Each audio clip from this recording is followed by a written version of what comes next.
to my channel. It's Eponine, aka Epi, and today marks day 2 of our Love Kills week.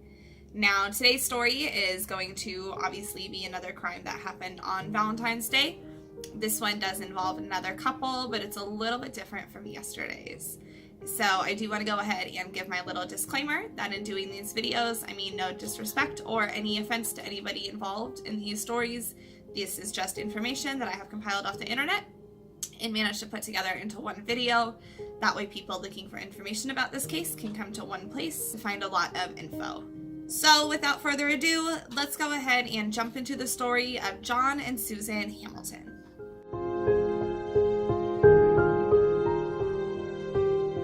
Now, if you were to ask any of their friends, Susan Hamilton was the love of her husband's life. They had both been married before, and they both had children from prior marriages. However, they came together really, really well to make a really good blended family, and they were just very in love. Now, John was a very well-to-do OBGYN, so he had a lot of money, and because of that, he had the ability to really spoil Susan. And this started with him buying her a Porsche on their wedding day, and then it extended beyond to lavish vacations, nice hotels, really nice jewelry. He just really liked to spoil his wife.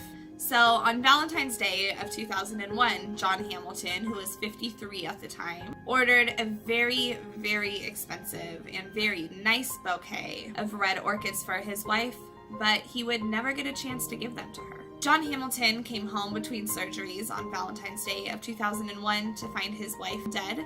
She had been strangled with 2 of John's ties, and she had had her head beat in so bad that you could actually see part of her brain. So this was a very, very severe crime. Right away, people did not think this was a robbery gone wrong or anything like that, just because this seemed to be way too personal. So naturally, right after finding his wife's body, John started trying to perform CPR on her and to keep her alive, and he called 911, and they immediately rushed medics to the scene. And there they found John Hamilton frantically trying to save his wife's life. Now, when the medics were able to take over, the police started investigating and were asking John what happened, and he was able to put together kind of a timeline for them. But John Hamilton says that he had his first surgery of the day around 7 a.m. And then he returned home after that surgery to exchange Valentine's Day cards with his wife. Now at 8:50 that morning, he was paged to go back to the hospital for another procedure. After the second procedure, he returned home to pick up his date book that he had left at home, and this was when he discovered Susan's body. After he gave his timeline, he was ushered away from the crime scene so that the police could start trying to figure out who could commit a crime this violent. Now, once the police started to do their investigating is when they figured things with John and Susan may have been a little off. Now, like I said earlier, according to all of their friends, they were very, very in love. But when the police looked at Susan's Valentine's Day card to John, they realized that maybe they weren't quite as in love as everybody thought.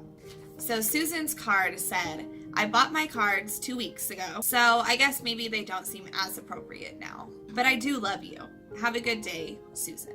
And this note just made the cops start wondering what was going on between the two of them.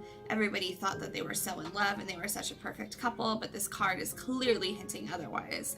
So that was when the cops started turning their attention a little bit more to John. However, through this investigation, they were able to keep their minds open to other possibilities.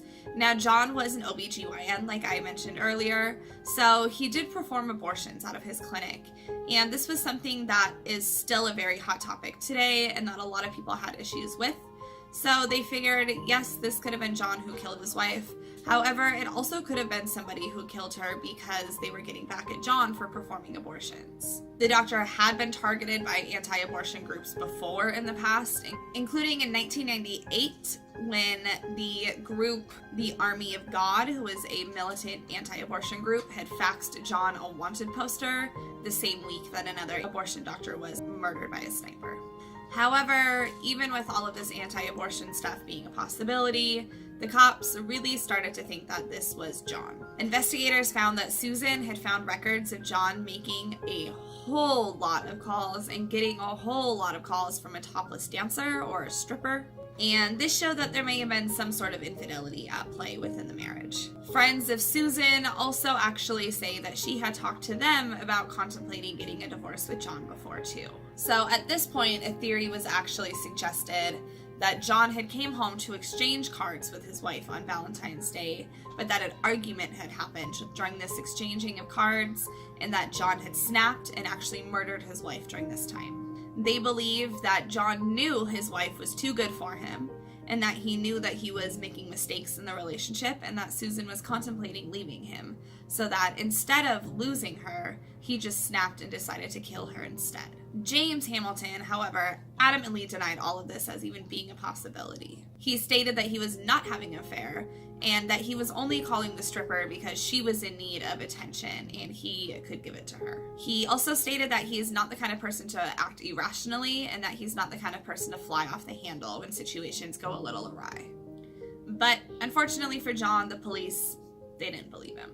So they believe what happened was that John had came home, exchanged cards with his wife, that they had gotten in a fight and that he had murdered her, and then has started to try to clean up the crime scene. However, when he got paged back to work at 8:50, he had to drop the cleanup and go back to work because he had a patient who was being put under anesthesia, so it was a little time sensitive that he get back there. They then think that after the second procedure, he came home to finish cleaning up the scene, and that's when he reported that she was dead to authorities. And this theory was actually backed up with physical evidence, because blood and skin from Susan Hamilton were both found on the steering wheel inside of John Hamilton's car. Now, he tried stating that this was only there because he had briefly stopped CPR to move the car so that the rescue workers could get into the driveway. However, this seemed a little bit suspicious because when you're doing CPR, that's not something that you can just stop conveniently whenever it's a great time for you. When you start CPR, you need to keep doing CPR until there's someone there to take over CPR.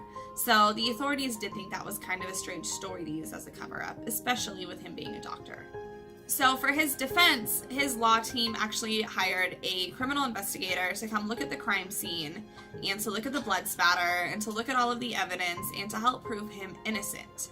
However, the main defense witness actually ended up being the key in the prosecution, because while going through all of his investigation, he found blood inside of John Hamilton's sleeve that could have only been there had he been the one doing the striking of Susan's head.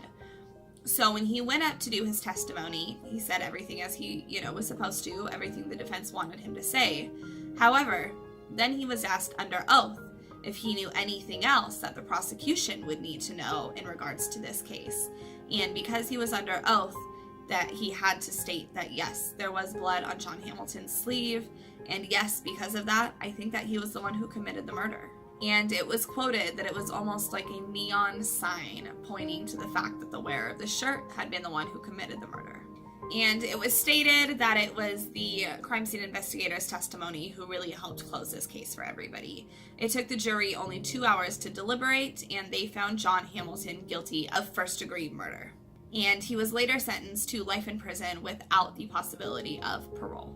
And honestly, the judge told Hamilton that he was lucky that the death penalty was not on the table, because had it been on the table, the jury probably would have given it to him. So, I don't know. That was just a crazy story. I think it's crazy whenever couples kill their significant other in general, but then when it's on Valentine's Day, that's even crazier. And this almost seemed one of those, like, if I can't love you, then nobody gets to love you type of cases, which are even creepier to me, considering the husband was having an affair. But at least in this circumstance, justice was served. It didn't take long to catch the killer, and that is kind of a silver lining around this, I suppose. So yeah, that is it for today's video. Thank you so much for joining me for day 2 of Love Kills Week.